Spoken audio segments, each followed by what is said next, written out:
नमस्कार। VIP news में आपका बहुत बहुत स्वागत है। आपके साथ मैं हूं पल्लवी परिहार और शुरुआत करेंगे खबरों की। इंडिया प्रजा बंधु पार्टी के राष्ट्रीय अध्यक्ष डॉक्टर रंजीत ओफियार एक दिवसीय प्रवास पर दुर्ग पहुंचे, जहां पार्टी के प्रदेश अध्यक्ष सत्य प्रकाश भारती ने उनका जोरदार स्वागत किया। इस मौके पर कार्यकर्ताओं में खासा उत्साह देखने को मिला। वहीं डॉक्टर रंजीत ओफियार ने कार्यकर्ताओं को संबोधित किया और प्रदेश की कानून व्यवस्था पर चिंता जाहिर की। उन्होंने कहा कि आने वाले नगरीय निकाय चुनाव में भी दुर्ग संभाग की सभी निकायों के महापौर, अध्यक्ष, सरपंच और पार्षद पद के चुनावों में इंडिया प्रजा बंधु पार्टी अपने प्रत्याशी उतारने जा रही है।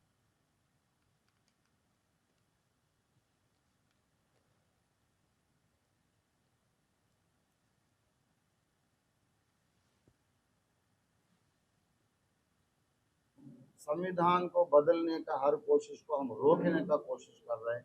संविधान को बदलना नहीं है। बाबा साहब अम्बेडकर के हम फॉलोवर से अम्बेडकर एक है। संविधान को अपन प्रोटेक्ट करना है और संविधान के जरिए से हर हिंदुस्तानी को अपना हक मिलना चाहिए। संविधान को अपन रख लेना है, प्रोटेक्ट कर लेना है, हर आदमी को अपना हक मिलना है। सारा हिंदुस्तान एक स्वर्ग बन जाना है। ये इंडिया प्रजा बंधु पार्टी का उद्देश्य था। बहुत सारे अभी लॉ एंड ऑर्डर नहीं रहा इधर। अभी हर गांव में जो है लड़ाई हो रहा है, एक दूसरे को मारपीट हो रहा है, लोगों को भागना पड़ रहा है।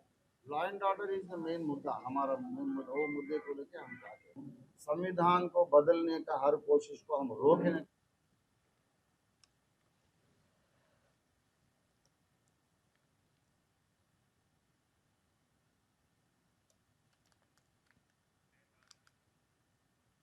भिलाई में छोटे उद्योगों को लाभ पहुंचाने के लिए 3 दिवसीय लघु उद्योग भारती सम्मेलन का आयोजन किया गया। इस सम्मेलन में मध्य प्रदेश और छत्तीसगढ़ से सैकड़ों की संख्या में उद्योगपति पहुंचे। इस कार्यक्रम में मुख्य अतिथि के रूप में मुख्यमंत्री विष्णुदेव साय ने शिरकत की। साथ ही उद्योग मंत्री लखनलाल देवांगन, दुर्ग विधायक गजेंद्र यादव सहित उद्योग जगत से जुड़े लोग भी इस मौके पर उपस्थित रहे। इस दौरान मुख्यमंत्री ने कहा कि छोटे उद्योग को आगे बढ़ाने के लिए एमएसएमई का उद्घाटन किया गया है। वहीं यह संस्था छोटे उद्योगों को बड़े प्लेटफॉर्म देने का काम करती है। उद्योग भारती के द्वारा यहाँ पर एक दिवसीय सम्मेलन का आयोजन किया गया है, जिसमें लघु उद्योग भारती के हमारे मध्य प्रदेश और छत्तीसगढ़ दोनों प्रदेश के पदाधिकारी उपस्थित हुए हैं और भारी संख्या में दोनों प्रदेश से उद्यमी भी हैं। और निश्चित रूप से लघु उद्योग भारती की पूरे देश में 1000 इकाइयाँ हैं और 65,000 से ज़्यादा सदस्य हैं। और ये लघु उद्योग भारती हमारे जो एमएसएमई के जो छोटे छोटे उद्योग धंधे करने वाले हैं उनको मतलब प्रोत्साहित करने का काम करती हैं। और हमको लगता है कि ये जो सम्मेलन यहाँ पर आयोजित हुआ है, इससे निश्चित रूप से हमारे प्रदेश को लाभ होगा। उद्योग भारती के द्वारा यहाँ पर एक दिवसीय सम्मेलन का आयोजन किया गया है, जिसमें गरियाबंद से एक खबर सामने आई है, जहां निजी क्लिनिक के संचालक ने फिंगेश्वर के सामुदायिक स्वास्थ्य केंद्र में ऑन ड्यूटी डॉक्टर के साथ अभद्र भाषा का प्रयोग कर बदसलूकी की, जिसका वीडियो भी सोशल मीडिया पर जमकर वायरल हो रहा है। जिसके बाद सामुदायिक स्वास्थ्य केंद्र के बीएमओ, डॉक्टर और नर्स धरने पर बैठ गए हैं और निजी क्लिनिक के संचालक को गिरफ्तार करने की मांग की जा रही है।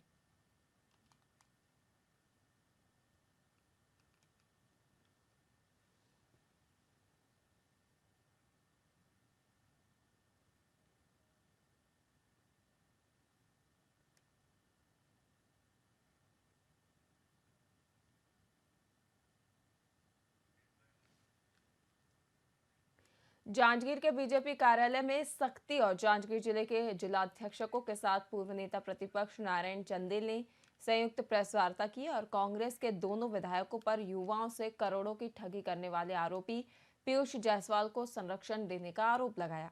साथ ही उन्होंने पीयूष जायसवाल और दोनों विधायकों को गिरफ्तार कर कड़ी कार्रवाई करने और नार्को टेस्ट कराने की मांग की है।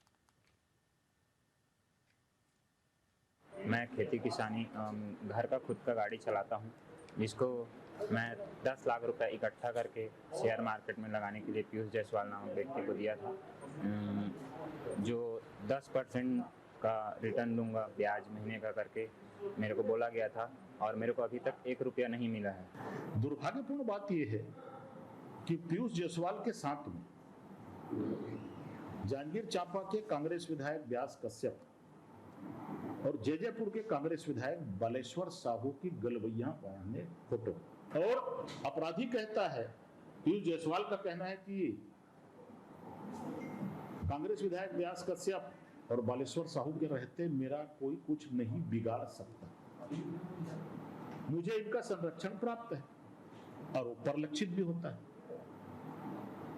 तो एक तो इन तीनों लोगों की गिरफ्तारी होनी चाहिए। हमारी तो मांग है भारतीय जनता पार्टी की, हमारी टीम कि इन तीनों लोगों का, पीयूष जायसवाल और दोनों कांग्रेस विधायकों का नार्को टेस्ट होना चाहिए। मैं खेती किसानी घर का खुद का गाड़ी चलाता हूँ, जिसको मैं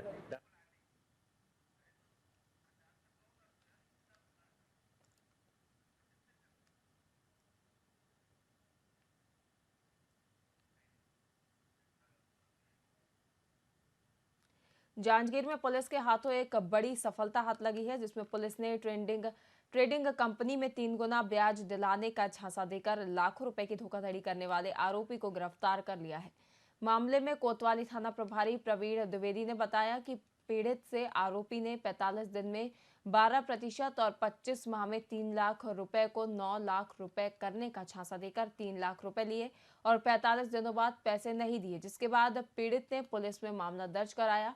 हालांकि पुलिस ने आरोपी को गिरफ्तार कर न्यायिक हिरासत में भेज दिया है।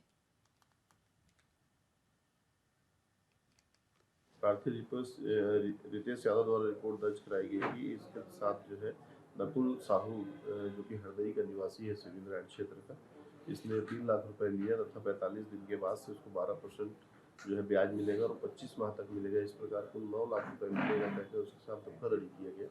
इस संबंध में आरोपी को अरेस्ट कर न्यायिक रिमांड पर भेजा गया। प्रार्थी रितेश यादव द्वारा रिपोर्ट दर्ज कराई गई कि इसके साथ जो है नकुल साहू जो कि हरदई का निवासी है सिविल लाइन क्षेत्र का, इसने 3 लाख रुपए लिया तथा 45 दिन के बाद से उसको 12% जो है ब्याज मिलेगा और 25 माह तक मिलेगा। इस प्रकार कुल 9 लाख रुपए मिलेगा कहकर उसके साथ धोखाधड़ी किया गया। इस संबंध में आरोपी को अरेस्ट कर न्यायिक रिमांड पर भेजा गया। प्रार्थी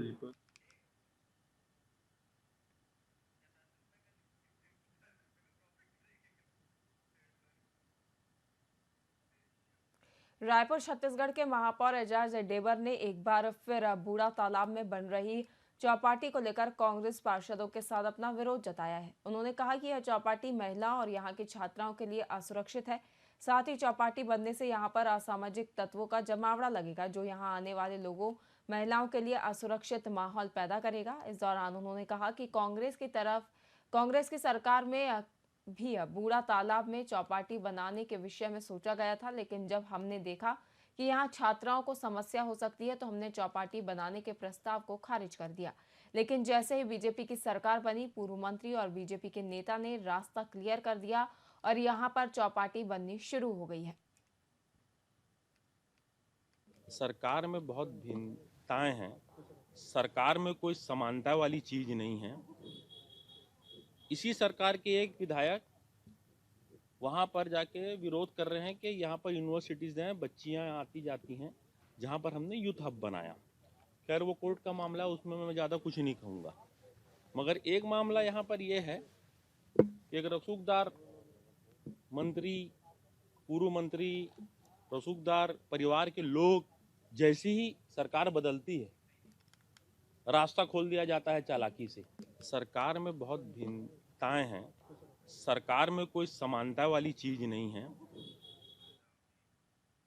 राजधानी रायपुर के मंदिर हसौद थाना क्षेत्र अंतर्गत से करोड़ों की ठगी का मामला सामने आया है, जहां पुलिस ने बताया कि आरोपी शेयर ट्रेडिंग के नाम पर लोगों से पैसों की ठगी करते थे, जिसे लेकर प्रार्थी कुबेर साहू ने थाने में शिकायत दर्ज कराई थी कि उनके साथ 7 लाख रुपए शेयर ट्रेडिंग में इन्वेस्ट करने के नाम पर ठगी को अंजाम दिया गया है। जिसके बाद पुलिस एक्शन मोड में आई और मामले की जांच पड़ताल शुरू कर दी गई। वहीं पुलिस ने आरोपियों को गिरफ्तार कर लिया है, जिसमें मुख्यतः 2 आरोपी शामिल हैं। इनमें से एक का नाम भुवनेश्वर साहू और दूसरे का नाम मनोहर साहू बताया जा रहा है।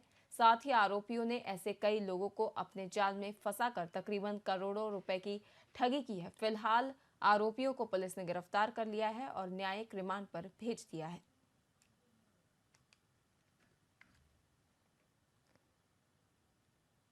थाना मंदिर रसोद अंतर्गत कुबेर वर्मा नाम के प्रार्थी के द्वारा थाने में आकर रिपोर्ट दर्ज कराई कि भुवनेश्वर साहू जो इसका मास्टरमाइंड है अपराध का, और मनोहर साहू दोनों मिलकर शेयर ट्रेडिंग में पैसा लगाने के नाम पे और पैसे को डबल करने के नाम से 7 लाख रुपए लिए थे और वापस नहीं किए। और इसमें FIR दर्ज कर लिया गया था। लगातार पुलिस पूछताछ कर रही थी। भुवनेश्वर साहू फरार हो गया घटना के बाद से, और उसको पकड़ के लाया गया है। और उससे पूछताछ करने पर उसने बताया कि लगभग 300 से 400 लोगों से इस प्रकार से धोखाधड़ी किया है और कई करोड़ रुपए इसने शेयर ट्रेडिंग में लगाए थे और पैसा वापस नहीं किया है। शत्रुघ्न वर्मा नाम के एक आरोपी को, जो इसी सिंडिकेट का आरोपी है, उसको गिरफ्तार कर लिया गया था और आज भुवनेश्वर साहू और मनोहर साहू को गिरफ्तार किया गया है। न्यायिक रिमांड दिया जा रहा है। थाना मंदिर रसोद अंतर्गत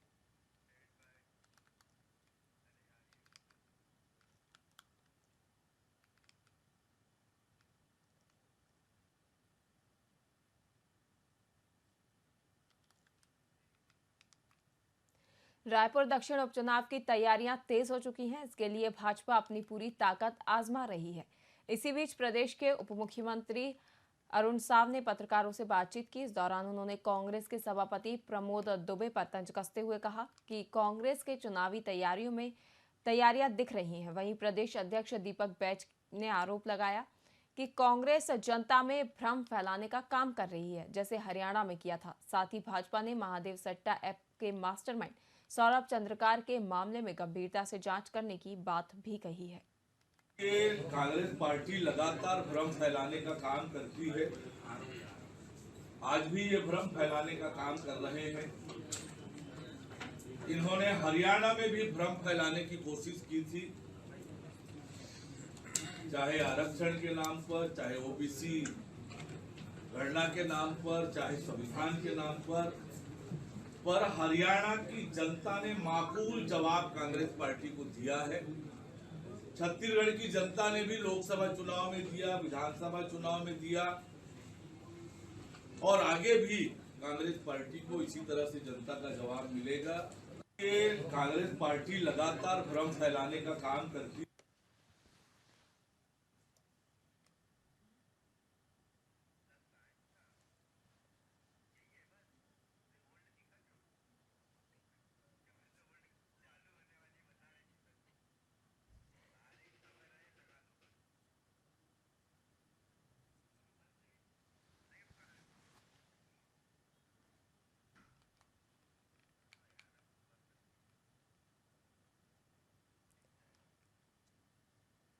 आपको बता दें, रायपुर में दक्षिण उपचुनावों को लेकर भी घोषणा की जा चुकी है, जिसकी तैयारियां तेज हो गई हैं। वहीं इसके लिए भाजपा भी अपनी पूरी ताकत आजमा रही है। और इसी बीच प्रदेश के उप मुख्यमंत्री अरुण साव ने भी पत्रकारों से बातचीत की। इस दौरान उन्होंने कांग्रेस के सभापति जो प्रमेंद्र डोभाल दुबे हैं, उन पर जमकर तंज कसा और उन्होंने कहा कि कांग्रेस के चुनावी तैयारियों में दिखता है। वहीं प्रदेश अध्यक्ष दीपक बैज ने आरोप लगाया कि कांग्रेस जनता में भ्रम फैलाने का काम कर रही है, जैसे हरियाणा में किया था। साथ ही इस दौरान भाजपा ने महादेव सट्टा ऐप के मास्टरमाइंड सौरभ चंद्रकार के मामले में भी गंभीरता से जांच करने की बात कही है। और इस दौरान डिप्टी सीएम ने अन्य जानकारियां भी साझा की हैं।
फिलहाल के लिए खबरों में इतना ही। देखते रहिए VIP न्यूज़। नमस्कार।